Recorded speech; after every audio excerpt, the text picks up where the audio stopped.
Hey, good morning. Second and third periods. Mr. Mitchell here. Here's what I look like. If you haven't seen me all year, or you usually see me with a mask on. All right. I'm putting this back on because we're in class. I'm making a video to go along with what we're staring at. This is what went out in the Google Classroom this morning. Okay, we're looking at the graphing, the equations of lines, and I'm going to cover a few problems here as an example. All right, here we go. I'm going to take my picture away so we can zoom in even better. All right, let's look at this first one on. Just to warm up for the day, a couple of concepts. They want me to sketch the graph of each line.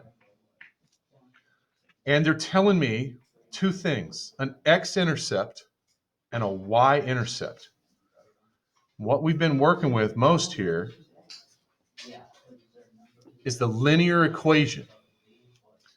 So in the linear equation, this is my y-intercept. But it is necessary in math sometimes to think about the x-intercept, and I'll show you here it works just the same. If they tell me my y-intercept is a 5, 1, 2, 3, 4, 5 up, this is where my line is going to cross the y-axis. If I have information that tells me the x-intercept is a -1, well, that's where the line crosses the x-axis. So I'm going to put a second dot here. And then I'm using a ruler here so I can kind of line my points up and give it a nice bold arrow on either side. That's how we used a 5 and a -1. That's where it crosses the y-axis at 5 and the x-axis at -1. And you have 5 more on the page that are like that. I'm going to look at 6 here. It says my x-intercept is a +2 and my y-intercept is a +1. So I would say this line has a slope that's not that steep. It's less steep. As long as I know 2 points on a line, I can graph it. Okay, so let's look at the other variety of question here. These top two kind of give me pause, right? So I'm going to leave those for a second. We'll go back to that. And this is the style here, -6 + 5. I rewrite it sometimes just to get myself oriented. Y equals -6 times x plus 5. This one is my y-intercept, and this is my slope. In class this morning, some of your colleagues were going to the board with equations they had made up themselves and graphing them. And our advice, Mr. Adcock and I say, you might want to try the y-intercept first. This is where the graph crosses the y-axis, 1, 2, 3, 4, 5. I like to start there because now I have a point for certain. I'm going to do a slope. My slope, my m in the equation, is -6. And -6 turned into a fraction that helps with slope is -6 divided by 1. Rise over run is the format we saw in that PDF presentation for slope. So if I have -6 over 1, I'm going to go down 6. That's a -6 direction. 1, 2, 3, 4, 5, 6. And over a +1 here. 1, 2, 3, 4, 5, 6 over 1. It's a negative slope, so it should fall from left to right.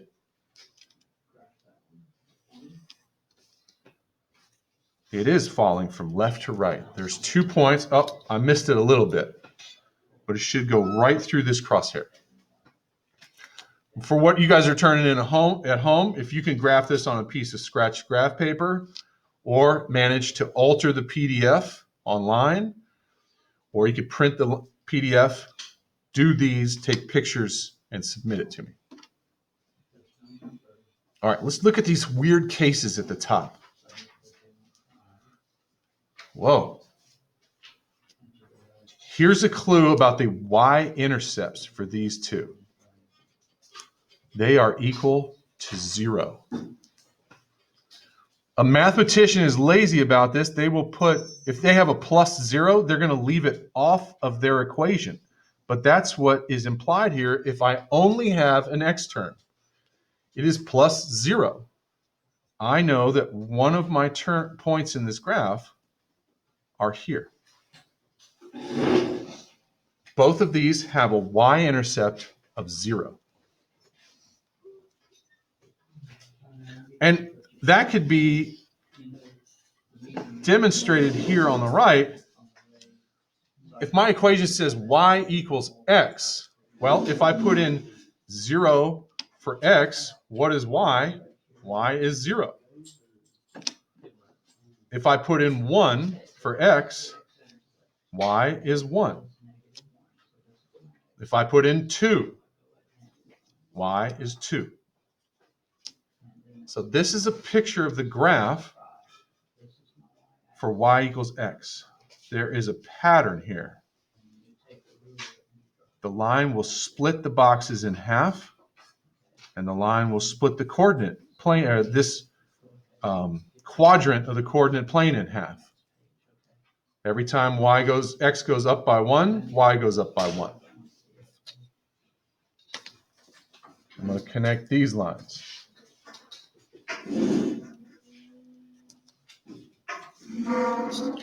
That's the graph for y equals x. This comes up a lot in science. Okay.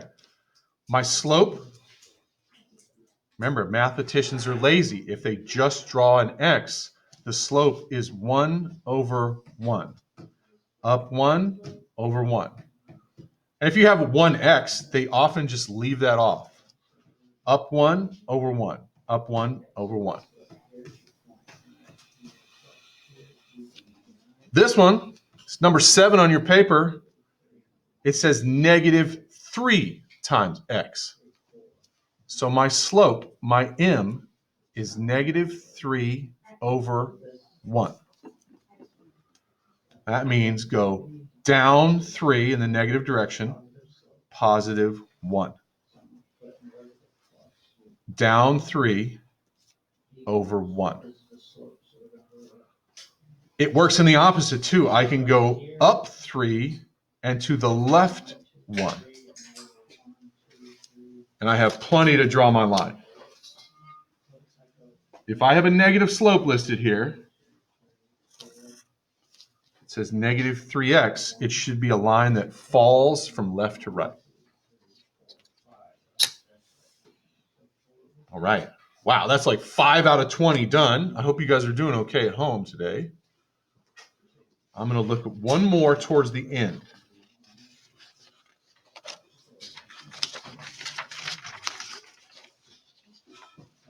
Let's ask the room. Hey, room, which one do you think is the hardest? 17, 18, 19, or 20? 15. 15. Let's do 13. I'm going to leave those for a second. I want to cover one of these first.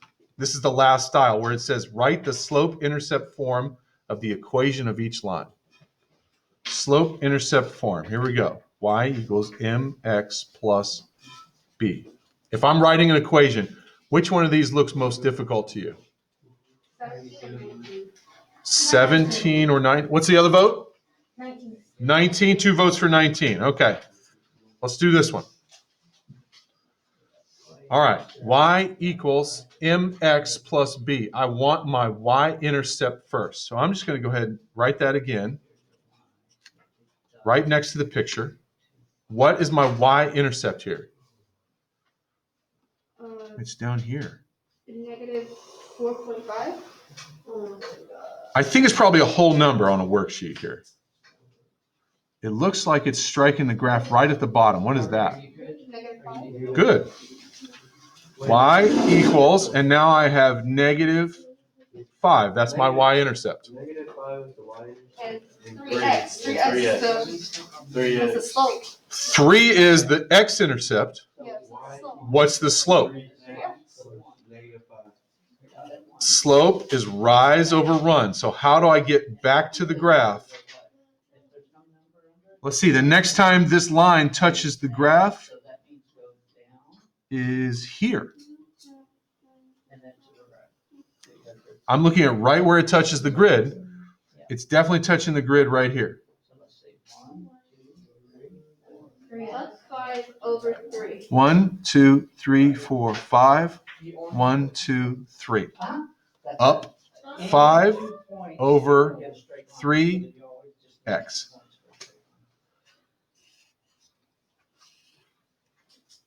We locate our y-intercept first, and then we locate our slope. We count the boxes. 1, 2, 3, 4, 5. 1, 2, 3. Rise over run. And we have our equation.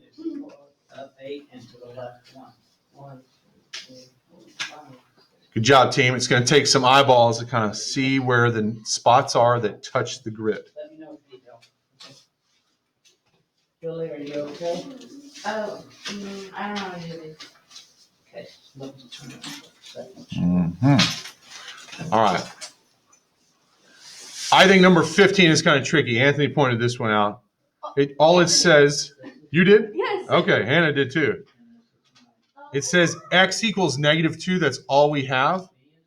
That just means you go to the x coordinate for -2, and it's a straight line that is vertical. That was the easiest one. Let's do 13. 13 was hard.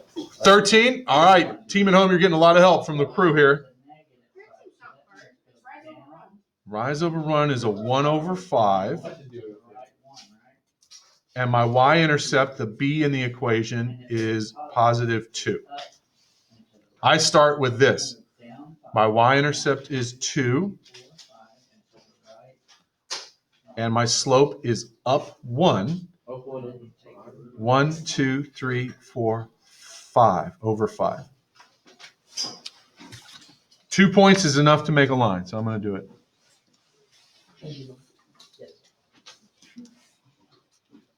There we go. For the crew in the room, I'm going to leave that here. Hey, you folks at home, I appreciate your work. We're in the 3rd day of math in a row, but then I won't post an assignment for you again until next Tuesday. And by then, we'll be within like 7 days, 9 days of being done and out for Christmas break. We think about you. I hope you're doing well. When do we get at?